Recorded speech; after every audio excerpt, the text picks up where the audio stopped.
Bismillahirrahmanirrahim. Assalamualaikum warahmatullahi wabarakatuh. Alhamdulillahillazi nahmaduhu wa nasta'inuhu wa nastaghfiruh wa na'udzu billahi min syururi anfusina wa min sayyiati a'malina.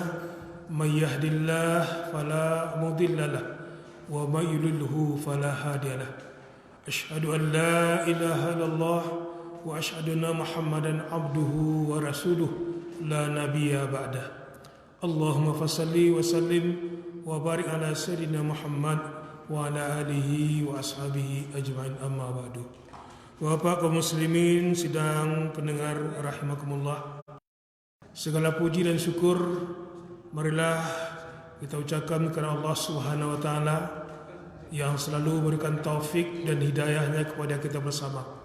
Alhamdulillah, pada sore yang berbahagia ini kita kembali bertemu di Masjid Tengah-Tengah Jua ini dalam rangka siaran langsung melalui corong ini jemaah di rumah, kami di masjid.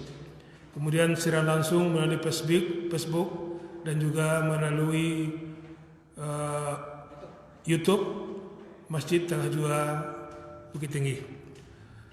Bapak Ibu jemaah rahimakumullah, sebelum kita mulai, mari kita bersama-sama bertawakal kepada Allah Subhanahu wa taala dengan bacakan yaitu Al-Fatihah. Bismillahirrahmanirrahim. Kaum muslimin jemaah rahimakumullah, pada sore yang berbahagia ini ustaz kita yang akan memberikan pengajian adalah Ustaz Haramain LC. Alhamdulillah beliau sudah bersama dengan kita. Untuk itu mari kita minta kepada beliau untuk berikan tausiah pada sore ini. Mudah-mudahan segala apa yang beliau sampaikan nanti bisa kita amalkan dan menjadi amal ibadah bagi kita. Terima kasih. Assalamualaikum warahmatullahi wabarakatuh.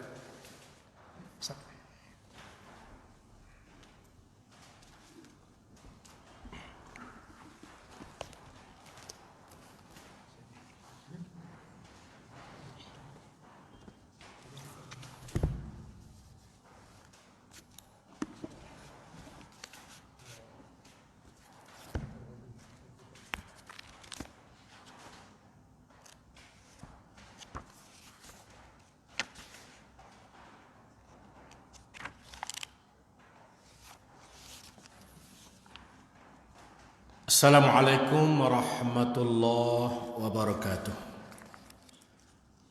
Alhamdulillahi rabbil alamin, wa bihi nasta'in ala umuri dunya waddin. Asyhadu an la ilaha illallah wahdahu la syarika lah, wa asyhadu anna Muhammadan abduhu wa rasuluh la nabiyya ba'dah. أما بعد فإن أصدق الحديث كتاب الله، وخير الهدي هدي محمد صلى الله عليه وسلم، وشر الأمور محدثاتها، فإن كل محدثة بدعة، وكل بدعة ضلالة، وكل ضلالة في النار. رب اشرح لي صدري ويسر لي أمري واحلل عقدة من لساني يفقه قولي. Rabbi zidni ilman warzuqni fahman. Yang dihormati kaum muslimin dan kaum muslimat, para jamaah, para pendengar, para pemirsa di rumah masing-masing maupun yang mendengar secara langsung melalui Facebook dan media yang lain.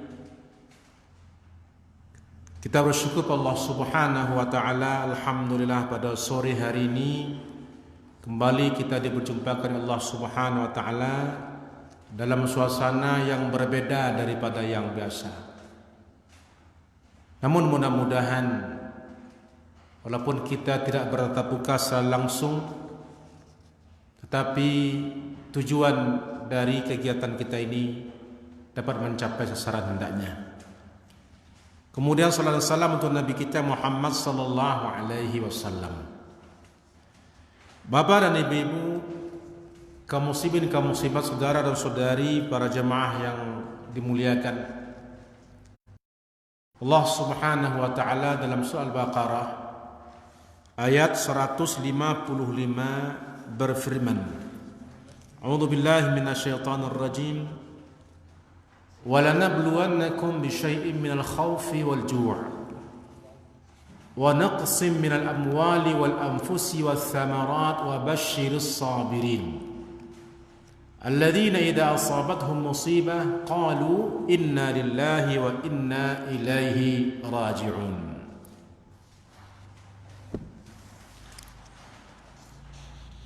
Apa kata Allah Subhanahu wa taala? Dan sungguh kami akan memberikan cobaan kepada kalian. Walanabluwannakum bisyai'im minal khaufi. Dan sungguh kami akan memberikan cobaan kepada kalian. Di sini Allah Subhanahu wa taala menggunakan dua huruf untuk taukid. Yang pertama lamu taukid, yang kedua nun taukid saqilah. Ini gunanya untuk penegasan yang sangat. Dan sungguh kata Allah Subhanahu wa taala, kami akan memberikan kepada kalian ujian. Berarti ini sesuatu yang pasti. Berarti ini sunnatullah yang akan kita rasakan bersama-sama. Apa bentuk ujian itu? Bisyai'in minal khaufi. Ulama mengatakan atau menafsirkan bisyai' ini dengan kata qalil, sedikit. Maka dalam terjemahan Al-Quran kita ketemukan kata sedikit itu. Itu terjemahnya. Sedikit dari apa? Minal khaufi. Minal khaufi. Sedikit dari rasa ketakutan. Ulama tafsir menafsirkan ini takut kepada musuh ini. Di aslinya dalam ayat ini adalah khauf minal adu, takut kepada musuh. Tetapi takut ini tentu umum. Bukan hanya takut kepada musuh, takut kepada apa saja. Karena takut ini lawan dari kata aman. Kita semuanya kaum muslimin dan muslimat ingin ketenangan, ingin rasa aman, tidak ada yang ingin ketakutan. Maka Allah Subhanahu wa taala menjadikan takut merupakan salah satu bentuk ujian kepada kita, dan ini sudah kita rasakan bersama-sama. Rasa kekhawatiran, rasa kecemasan, rasa ketakutan yang pada hari ini bukan kepada musuh yang berbentuk manusia, orang kafir bukan, tapi musuh kepada suatu penyakit. Ini yang sama-sama kita rasakan kaum muslimin dan muslimat pada saat ini. Salah satu bentuk ujian Allah SWT sama seluruh dunia atau hampir seluruh dunia merasakan, yaitu perasaan ujian rasa takut ini. Padahal ibu-ibu dan bapak kaum muslimin dan muslimat, saudara-saudari, di antara tujuan didirikannya sebuah negara itu sebagaimana Allah sebutkan dalam surat Quraisy. Dalam surat Quraisy di ujungnya terdapat dua tujuan suatu negara didirikan. Kenapa kita harus bersama? Di antaranya adalah alladzi at'amahum min ju' wa amanahum min khauf. Alladzi at'amahum min ju' wa amanahum min khauf. Dia Allah Subhanahu wa taala yang telah memberikan makan untuk menutupi rasa lapar, wa amanahum min khauf, dan mengamankan mereka dari rasa takut. Oleh kata ini Allah Subhanahu wa taala, "Falyabudu rabb hadzal bait." Maka sembahlah Tuhan, Rabb pemilik rumah Allah ini, yaitu Ka'bah. Ka'bah. Jadi rasa aman dari rasa ketakutan ini adalah tujuan kita bernegara. Nah, rasa aman inilah yang pada hari ini terganggu dan berdampak kepada hal-hal yang lain. Rasa kecemasan kepada takutnya kita kepada ditimpakan oleh Allah SWT virus ini berdampak kepada hal-hal banyak lagi dampak-dampak yang sangat kita rasakan melalui rasa khauf ini. Dan ini merupakan ujian yang wajib kita terima dengan penuh kesabaran. Kalau tidak dengan iman dan kesabaran ini, maka kaum muslimin dan muslimat kita akan stres. Kemudian kata Allah Subhanahu wa taala wal ju'i, dan kelaparan. Dan tentu ini pun sama-sama pula kita rasakan. Berita yang beberapa hari yang lalu kita dengar bahwa ada satu keluarga meninggal dunia karena apa? Tidak ada dimakan. Nah, akibat dari apa? Akibat dampak ini juga merasakan kelaparan. Oleh karena itulah pada saat inilah kita masanya berbagi. Pada masa inilah kita merasakan bagaimana rasanya tidak enak, merasakan kekurangan, merasakan kelaparan, sehingga dengan itu pula lah kita merasa terpanggil untuk membantu sesama kita. Minal ju', ini adalah salah satu bentuk ujian dari Allah Subhanahu wa taala. Dan pada saat ini kaum muslimin dan muslimat yang merasakan ju' ini, yang merasakan kelaparan ini bukan hanya orang-orang yang miskin, orang-orang yang berpunya, orang-orang yang hidupnya berkecukupan pada hari ini pun merasakan ini, walaupun mereka sebenarnya ada kelaparan, tetapi merasakan kekurangan. Atau lagi artinya tidak lagi sebanyak yang dahulu. Rezeki yang Allah berikan kepada mereka tidak lagi sebanyak yang dahulu, berkekurangan. Dan itu pun bagi mereka sudah merasakan ujian yang sangat berat. Maka dari itu kita lihat para pedagang merasakan mengeluh mereka. Tak buka tokonya, mengeluh.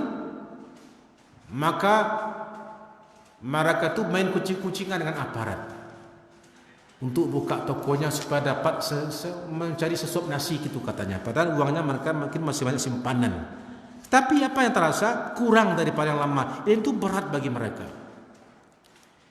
Nah, ini merupakan ujian Allah Subhanahu wa taala.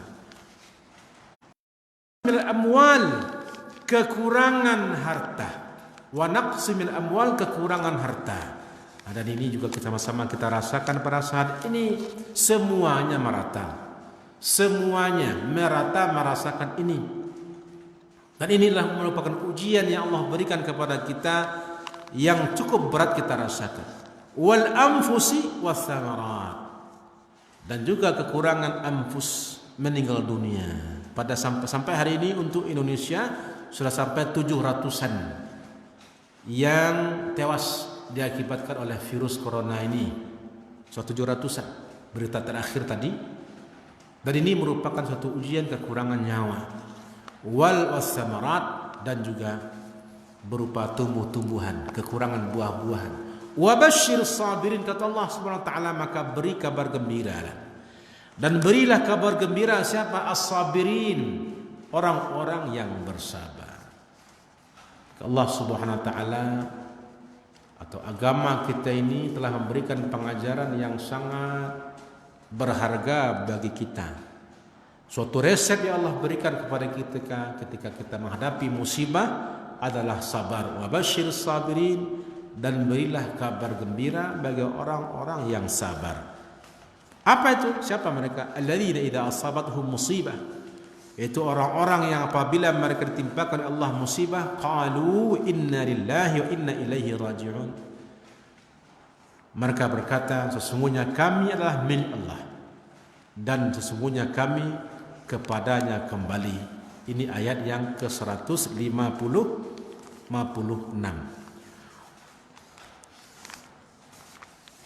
Kaum muslimin dan muslimat, baik yang di rumah maupun yang mendengar atau menyaksikan melalui layar Facebook, ini diantara hikmah yang kita rasakan pada kondisi hari ini, bahwa kita semuanya sepakat bahwa kita merasakan musibah yang Allah sebutkan dalam surat Al-Baqarah 155 ditambah dengan resepnya di 156 ini. Kalau dahulu barangkali ayat ini sambil lalu saja kita dengarkan saja. Ketika ada peristiwa kematian kita bertakziah dibacakan oleh guru sambil lalu saja. Tapi kini kita rasakan ini bersama-sama apa yang Allah sebutkan dalam surah Al-Baqarah ini. Ini yang pertama pada awal pengajian kita ini, kita awali dengan penyebutan surat Al-Baqarah 155 ditambah dengan 156 untuk memberikan kepada kita penyadaran, kesadaran bahwasanya kita saat ini sama-sama diuji oleh Allah Subhanahu wa taala. Maka resep ya Allah berikan kepada kita, mari kita hadapi dengan penuh kesabaran bahwa ini merupakan kehendak Allah Subhanahu wa taala. Kemudian di antara hikmah tadi, termasuk hikmah dari peristiwa yang kita hadapi hari ini, di antara hikmah lagi yang kita rasakan pada saat ini melalui musibah yang Allah berikan berupa virus ini, di mana berdampak kepada yaitu berhentinya banyak dari aktivitas kehidupan kita yang normal. Ya, di antara hikmahnya apa? Di antara hikmahnya adalah yang kedua tadi, yang pertama kita ambil hikmahnya masalah musibah, yaitu bahwa kita menyadari akan pentingnya pengamalan dari syariat Islam ini. Selama ini hanya kita mendengar saja, kita membaca saja, kita menyimak saja, tetapi dalam pengamalan kita tidak merasakan bahwa kita butuh. Apa contohnya? Sekarang sudah sibuk orang, tiap-tiap tempat kemana kita pergi disediakan itu air untuk cuci tangan. Masuk ke toko cuci tangan, masuk ke bank cuci tangan, kemana-mana kita cuci, masuk ke pasar pun disediakan cuci tangan. Padahal agama kita pada awal sudah mengajarkan kepada kita tentang pentingnya kebersihan, tentang pentingnya taharah, Kita sudah tahu itu, tetapi kita tidak mengamalkan dengan sebenarnya. Nah, pada saat ini kita merasakan, oh ternyata penting rupanya, perlu rupanya yang diajarkan oleh agama kita selama ini ternyata kita butuhkan. Nah, selama ini tidak kita amalkan barangkali, ataupun kita amalkan tapi kita tidak tahu kalau itu merupakan suatu yang sangat penting ya bagi kehidupan kita, dan diajarkan oleh Nabi sallallahu alaihi wasallam. Apa kata Nabi sallallahu alaihi wasallam? "Idza stayqadha ahadukum min naumihi falyaghmis yadahu fil ina'." Fala yaghmis yadahu fil ina' hatta yaghsilha thalathan. Apabila salah seorang di antara kamu bangun tidur, fala yaghmis yadahu fil ina', janganlah sampai dia mencelupkan tangannya ke bejana, jangan masukkan ke dalam ember, jangan masukkan ke dalam gayung, jangan masukkan ke dalam periuk, pancin. Tangan yang dibawa bangun tidur itu jangan dimasukkan, sampai dicuci 3 kali. Di mana? Di luarnya. Dicuci dulu 3 kali. Nah, makanya ulama mengambil ini sebagai salah satu sunat berwudu, cuci tangan dahulu sebelum berwudu. Bukan langsung berwudu masuk muka saja, enggak. Cuci tangan dahulu. Bukan langsung berkumur-kumur, cuci tangan dulu. Kenapa? Tangan ini dipakai untuk mengambil air wudu nantinya. Akan berkumur-kumur. Kalau tangan kotor, masukkan tangan ke dalam air, kotorlah air itu. Nah, berkumur-kumur kita, kotorlah air kumur-kumur kita itu. Cuci tangan dulu. Hatta yaghsila thalatha, 3 kali cuci tangan itu. Kenapa begitu? Apa alasannya? Fa inna ahadakum la yadri aina batat yaduhu. Karena salah seorang di antara kalian tidak tahu, tidak menyadari di mana letak tangannya tadi malam. Mana tahu tangan kita memegang najis. Sedang tidur kita tak sadar, masuk ke dalam celana kita, kotorlah dia kena najis. Masuk dalam air, kotorlah air wudu. Begitu betul agama kita menjaga kebersihan kita ini. Nah, selama ini kita tak tahu gunanya itu. Nabi pun mengajarkan kepada kita, kalau kita menyenguk orang sakit, cuci tangan. Apa? Supaya jangan sampai membawa penyakit baru ke dalam tempat pasien itu atau orang sakit itu. Keluar dari tempat orang sakit, cuci tangan lagi supaya penyakit orang jangan dibawa pula keluar. Itu sudah diajarkan Nabi sejak dahulu, bukan dokter yang mengajarkan itu. Nabi SAW sudah mengajarkan. Nah, sekarang ribut kita begitu seolah-olah itu ahli kesehatan itu. Padahal itu agama yang mengajarkan. Nah, apabila kita mengamalkan agama dengan sebenar-benarnya, maka semuanya itu sudah terbawa. Juga proses berwudu. Islam bukan hanya mengajarkan cuci tangan, berkumur-kumur, memasukkan air ke hidung, ditarik ke dalam, dibuang, dikeras-keraskan lagi. Balik fil istinsya, ketika menghirup air ketika berwudu tadi, ditarik kuat-kuat. Kecuali kalau kita sedang berpuasa, illa an takuna sha'iman. Nah, ternyata itu berguna. Apa? Ternyata ada penyakit yang masuk dari hidung, ada penyakit yang masuk dari mulut. Nah, itu berguna bagi kita semuanya. Cuci muka, cuci tangan, kepala diseka, telinga diseka, kaki dicuci. Tambah lagi ada mandi, mau Jumat mandi, mau sholat hari raya mandi, habis memandikan jenazah mandi, disunahkan mandi, walaupun tidak wajib itu. Tapi mengandung hikmah yang sangat bermanfaat bagi kita bersama ketika kita amalkan. Nah, pada hari ini apa yang terjadi? Sebelum kita masuk rumah, kalau sudah keluar, mandilah. Jangan-jangan nanti sudah hinggap pula kuman corona ini pada kita. Mandi. Ternyata Allah Subhanahu wa taala sudah mengajarkan, Nabi mengajarkan kepada kita syariat yang agung ini. Yang kedua, bahwa kita menyadari akan pentingnya ajaran agama ini selama ini yang sudah kita ketahui, pada hari ini kita rasakan pentingnya. Maka mari kita kembali kepada agama kita. Kemudian di antara yang kita rasakan hikmah pada hari ini dengan musibah yang Allah berikan kepada kita, bahwa kita baru merasakan pentingnya berjamaah. Pentingnya berjamaah. Kenapa kita pada hari ini sudah 4 kali rasanya kita tidak lagi normal beribadah. Ya, sebagian besar tidak Jumatan lagi. Sebagian besar tidak lagi ke masjid untuk salat berjamaah. Apa yang terasa? Rindu bertemu sama kawan, rindu bertemu sama jamaah, rindu bersama sama tetangga yang selama ini kita bersama-sama ke masjid. Ternyata di antara hikmah kita salat berjumat, kenapa kita diserahkan salat Jumat adalah bertemu-temu, bersilaturahim, namanya mu'tamar usbu'i dalam istilah bahasa Arab. Pertemuan mingguan. Pertemuan mingguan. Kalau hari raya, salat hari raya itu pertemuan tahunan.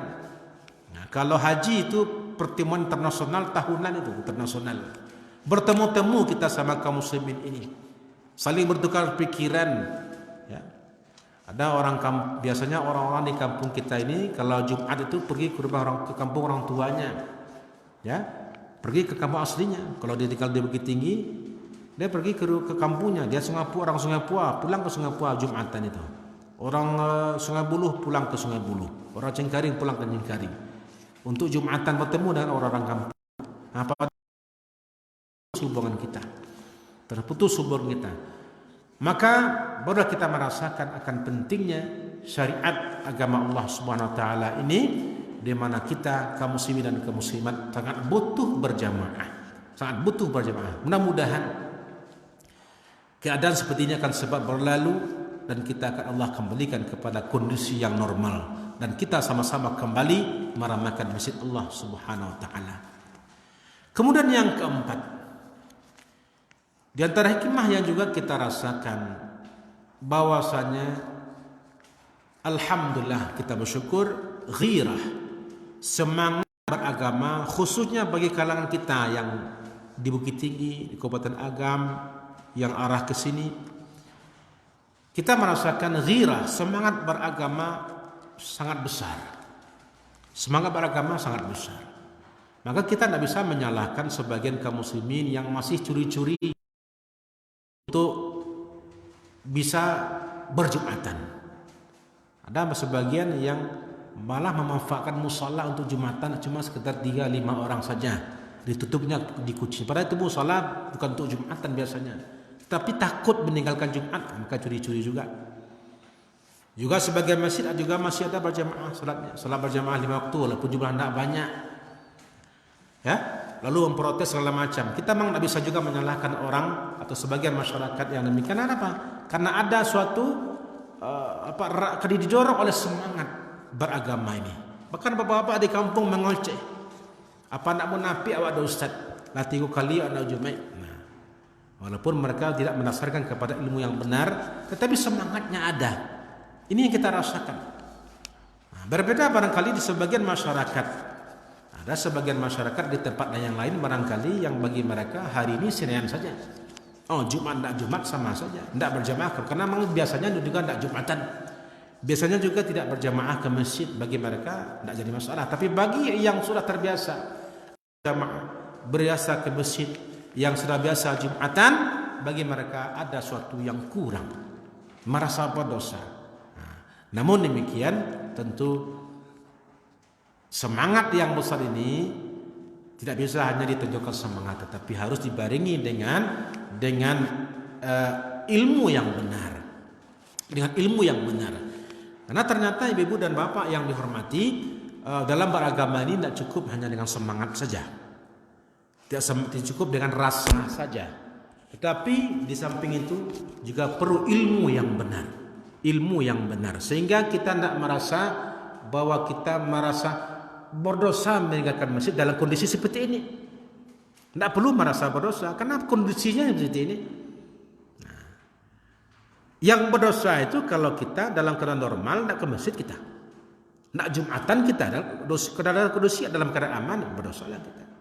Kondisi dalam keadaan aman kita tidak berjamaah ke masjid, nah itu kurang itu. Tapi dalam kondisi seperti ini sudah berbeda pula hukumnya lagi dalam agama. Oleh karena itu semangat yang besar ini, semangat yang tinggi ini harus diiringi dengan apa? Harus diiringi pula dengan ilmu yang benar, sehingga kita tidak gampang menyalahkan ya orang-orang yang mungkin lebih tahu daripada kita. Kemudian yang kelima juga, di antara hikmah yang kita rasakan pada saat ini dan sama-sama kita sadari adalah bahwa ternyata seseorang yang ingin berilmu, ingin belajar, dia harus berguru. Sekarang sudah lebih sebulan lamanya anak-anak kita, baik yang sekolah maupun yang kuliah, diliburkan atau di sekarang belajar di rumah. Maka terpaksalah belajar online. Mereka terpaksalah banyak tugas PR diberikan oleh gurunya.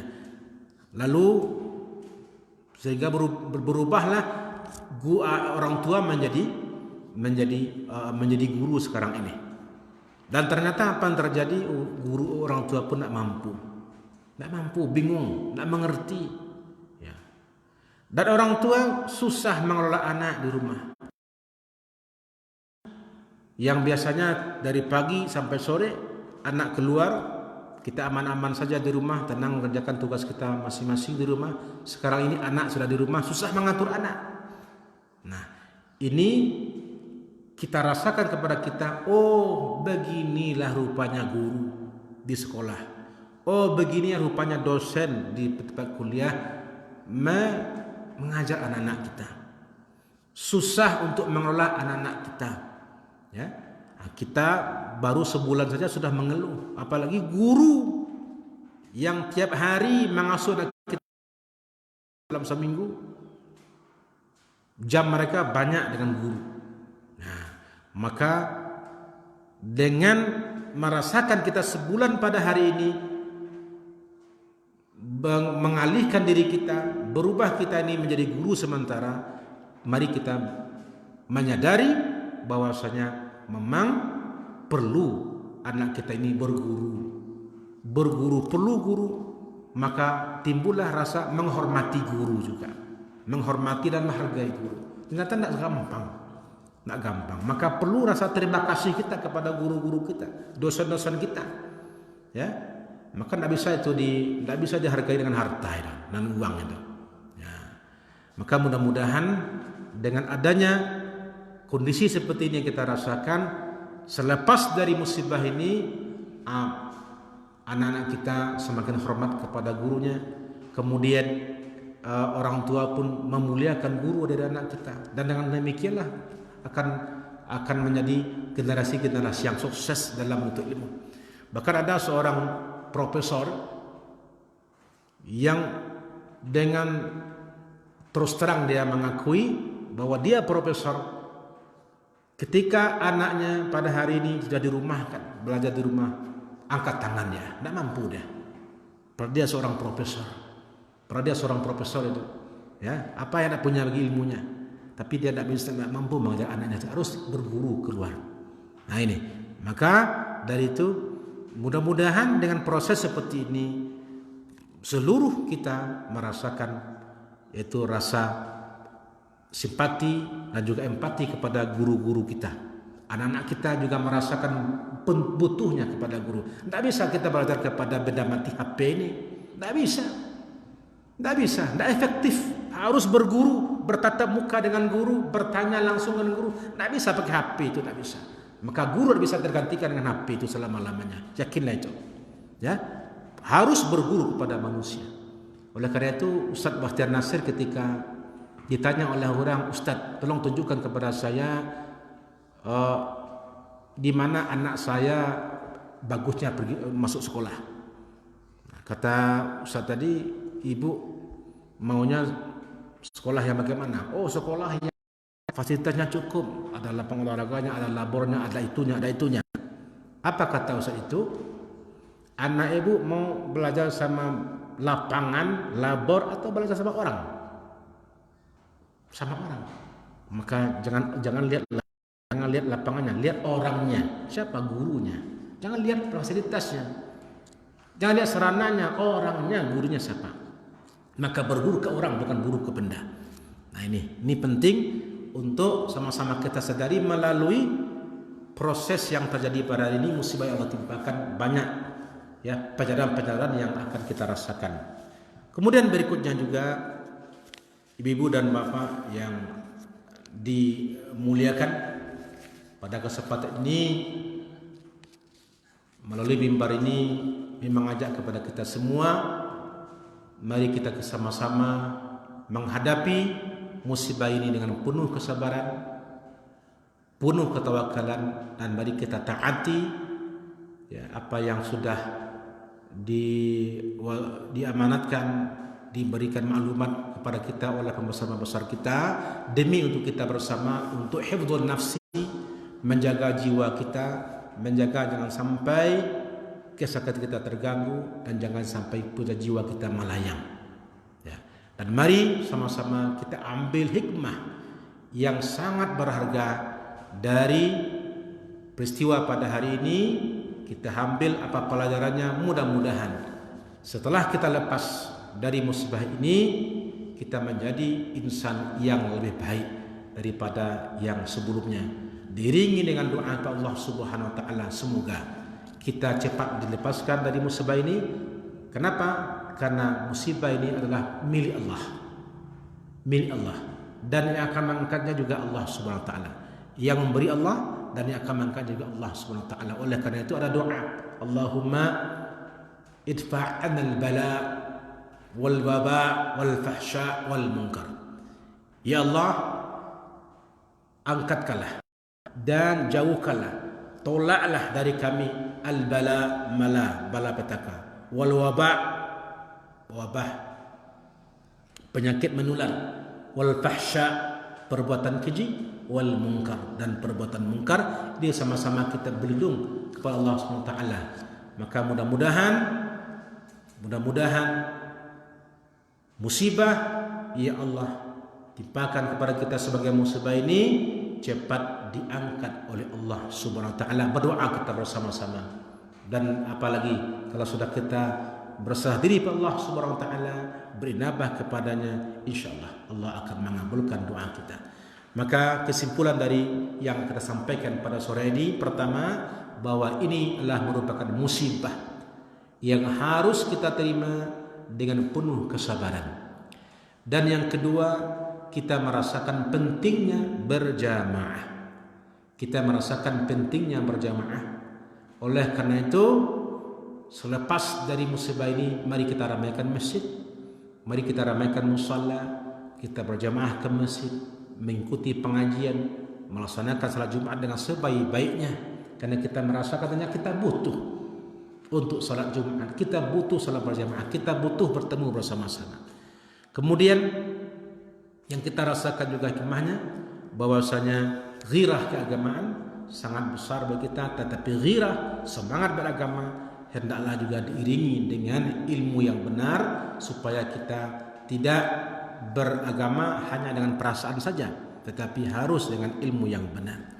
Kemudian juga kita merasakan di antara gurunya kita ini kepada guru. Oleh karena itu, mari kita hormati guru, mari kita muliakan guru, dan bahwasanya orang tidak bisa belajar melalui benda, tetapi harus belajar ke guru, mari guru.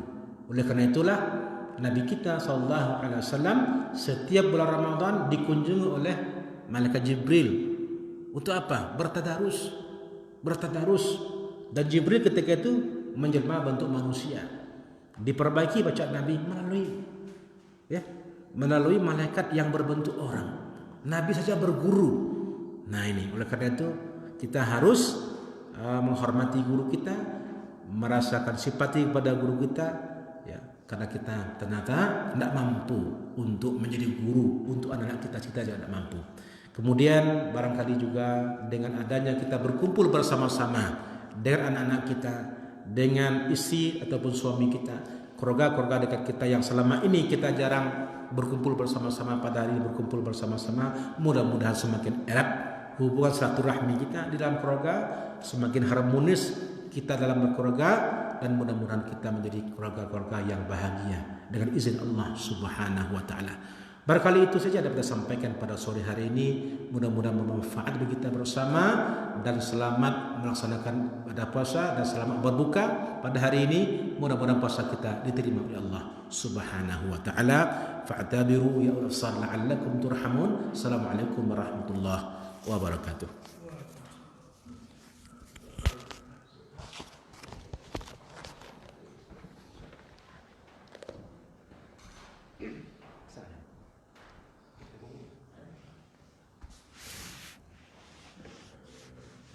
Terima kasih kita aturkan kepada Ustaz Amin yang telah memberikan tausiah pada sore ini. Mudah-mudahan apa yang kita sampaikan bisa kita terima dan kita amalkan dengan amalan yang sebetulnya. Dan insya Allah untuk besok sore kita akan tetap melakukan pengajian besok insya Allah dengan Ustaz Ridwan Dato' Satirasi, yang insya Allah kita mulai jam 4:30 besok sore. Terima kasih kepada Ustaz dan terima kasih kepada jemaah yang mendengar melalui cerong ini dan melalui Facebook dan juga YouTube. Mudah-mudahan Allah berkati kita semua. Assalamualaikum warahmatullahi wabarakatuh.